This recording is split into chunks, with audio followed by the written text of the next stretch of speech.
Assalamualaikum warahmatullahi wabarakatuh. Apa kabar anak-anak semuanya? Semoga anak-anak semuanya dalam kondisi sehat walafiat. Dan jangan lupa untuk selalu beribadah.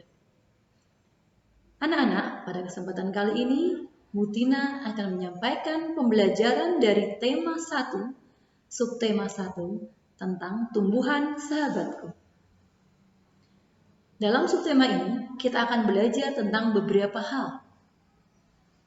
Kita akan belajar tentang bagaimana penerapan sila-sila Pancasila dalam kehidupan sehari-hari.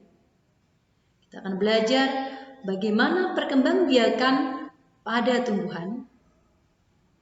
Kita akan belajar juga tentang bagaimana kondisi geografis, ekonomi, politik, dan sosial budaya di negara-negara ASEAN. Dan juga kita akan belajar tentang bagaimana macam-macam pembuatan patung dan bagaimana cara membuat patung. Baik anak-anak, kita akan mulai dari masalah tumbuhan. Anak-anak, apakah kalian pernah melihat berbagai macam tumbuhan di sekitarmu? Nah, di sana pasti kalian bisa melihat macam-macam tumbuhan. Ada tumbuhan apa saja? Ada tumbuhan jagung, ya. Ada tumbuhan mangga, padi, kelapa, dan sebagainya. Tahukah anak-anak semuanya bahwa perkembangbiakan pada tumbuhan dibagi menjadi dua. 1, perkembangbiakan secara kawin atau generatif. Dan yang kedua, perkembangbiakan secara tak kawin atau vegetatif. Perkembangbiakan secara generatif yaitu perkembangbiakan yang diawali dengan proses penyerbukan. Proses penyerbukan adalah proses bertemunya atau jatuhnya benang sari di kepala putih. Setelah terjadi pertemuan antara serbuk sari dan kepala putih, maka terjadilah proses pembuahan, yaitu bertemunya sel kelamin jantan dan sel kelamin betina. Setelah terjadi pembuahan, maka akan terbentuklah zigot. Dan zigot akan menjadi lembaga yang ada di bakal biji dan akan menjadi tumbuhan baru. Contoh tanaman yang berkembang biak secara generatif adalah tanaman padi, jagung, rambutan, mangga, dan sebagainya. Yang kedua adalah perkembangbiakan secara vegetatif. Perkembangbiakan secara vegetatif adalah perkembangbiakan yang tidak dilalui dengan proses penyerbukan. Perkembangbiakan vegetatif dibagi menjadi dua. Yang pertama adalah perkembangbiakan vegetatif alami. Yang kedua adalah perkembangbiakan vegetatif buatan. Perkembangbiakan vegetatif secara alami itu tanpa bantuan faktor dari luar. Contohnya, perkembangbiakan yang terjadi pada daun cocor bebek. Daun cocor bebek berkembang biak dengan melalui ketiak daunnya, akan tumbuhnya tumbuhan baru di ketiak daunnya. Dari ketiak daun ini nanti tumbuh tanaman-tanaman kecil baru yang akan jatuh ke tanah dan akan menjadi tumbuhan baru. Kemudian contoh yang kedua adalah proses perkembangbiakan pada tanaman bambu. Tanaman bambu merupakan contoh perkembangbiakan vegetatif yang menggunakan tunas. Tunas ini juga akan menjadi tumbuhan baru. Kemudian ada lagi perkembangbiakan yang secara vegetatif buatan. Ini biasanya dibantu oleh bantuan manusia. Contohnya, ketika kita akan berbanyak tumbuhan, contohnya mangga, maka kita akan melakukan proses menyangkut. Atau bisa juga dilakukan dengan okulasi atau menempel. Ada lagi stek. Nah, anak-anak, apakah kalian tahu bahwa di negara-negara ASEAN itu di beberapa negara ASEAN terdapat beberapa perbedaan tumbuh-tumbuhan dan juga hewan yang ada. Di berbagai negara ASEAN mempunyai karakteristik masing-masing, mempunyai karakteristik yang berbeda-beda. Di Indonesia merupakan negara ASEAN yang sangat kaya dengan berbagai macam tanaman.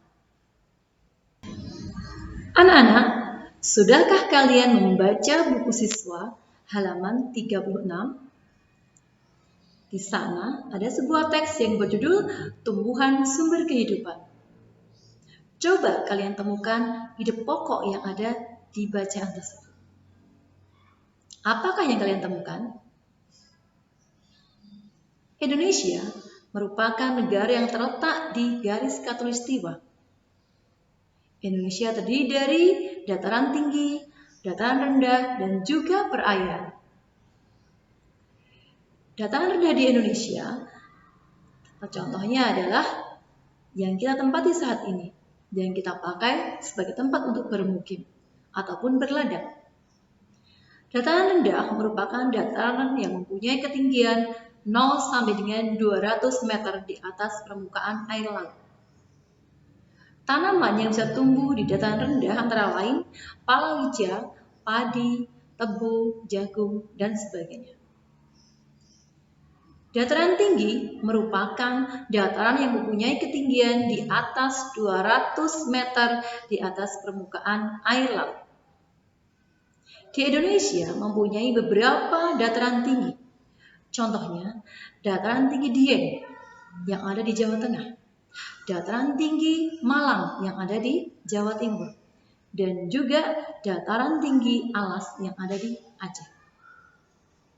Di dataran tinggi, tumbuhan yang bisa tumbuh antara lain teh, kina, kopi, dan berbagai macam sayur-sayuran. Anak-anak, Indonesia mempunyai banyak sekali jenis tanaman. Tahukah kalian, apakah manfaat dari tanaman-tanaman tersebut? Kira-kira, di hutan kita, itu ada beberapa sumber atau bahan yang bisa kita gunakan untuk menjadi sebuah benda atau sebuah bahan kerajinan. Apakah itu? Ya, kayu, anak. Kayu bisa kita gunakan sebagai sebuah bahan untuk membuat meja kursi, ataupun bahkan bisa dibuat sebagai karya seni. Yang akan kita bahas kali ini adalah karya seni patung. Karya seni patung merupakan salah satu jenis karya seni 3 dimensi. Ya, karena dia mempunyai panjang, lebar, dan juga tebal. Kira-kira bahan apa saja yang bisa kalian gunakan untuk membuat patung? Ya, selain kayu, kita juga bisa menggunakan bahan seperti tanah liat, atau yang sekarang tren, yang sering anak-anak pakai untuk membuat berbagai macam mainan adalah plastisin. Nah, nanti anak-anak bisa praktek ya dalam membuat plastisin. Kalau kalian sudah bisa membuat plastisin, setelah itu bisa kalian bentuk menjadi beberapa macam bisa tumbuhan maupun hewan maupun patung manusia. Kira-kira bisa tidak anak-anak semuanya? Ya, pasti kalian bisa. Karena kalian anak hebat. Dan bisa karena belajar. Anak-anak, kalian tahu bukan bahwa Indonesia mempunyai berbagai macam tumbuhan? Nah, kita wajib mensyukurinya. Lalu bagaimana cara kita mensyukuri nikmat Allah ini? Ya, kita harus bisa memelihara dan merawat tumbuhan itu dengan baik. Karena itu juga sesuai dengan pengamalan sila ketiga Pancasila. Di dalam sila yang ketiga, yaitu Persatuan Indonesia, terdapat pasal yang berbunyi tentang cinta tanah air. Salah satu bentuk cinta tanah air yang bisa kita wujudkan adalah dengan merawat dan memelihara tanaman yang ada di sekitar kita. Nah, kalau kalian punya tanaman di rumah, baik itu tanaman bunga maupun tanaman buah, jangan lupa ya untuk dirawat. Rawatlah ia dengan cara menyiramnya tiap pagi dan sore. Atau bisa jadi kalian berikan tambahan pupuk agar tanaman itu bisa berkembang dengan baik. Anak-anak, tanaman adalah merupakan sumber kehidupan. Tanpa tanaman, maka semua makhluk di bumi ini tidak akan bisa hidup. Ya, karena kita tahu bahwa tanaman atau tumbuhan merupakan produsen. Tanaman bisa menghasilkan makanannya sendiri melalui proses fotosintesis. Nah, dari hasil itu, maka tanaman akan dimakan oleh binatang herbivora. Binatang-binatang itu juga akan menjadi konsumsi binatang karnivora dan juga manusia. Anak-anak, maka kalian harus selalu menyayangi tanaman yang kita miliki. Anak-anak semuanya, di subtema 1 semua sudah kita pelajari ya. Nah, sampai jumpa lagi di pertemuan subtema selanjutnya. Mohon maaf bila ada salah. Wassalamualaikum warahmatullahi wabarakatuh.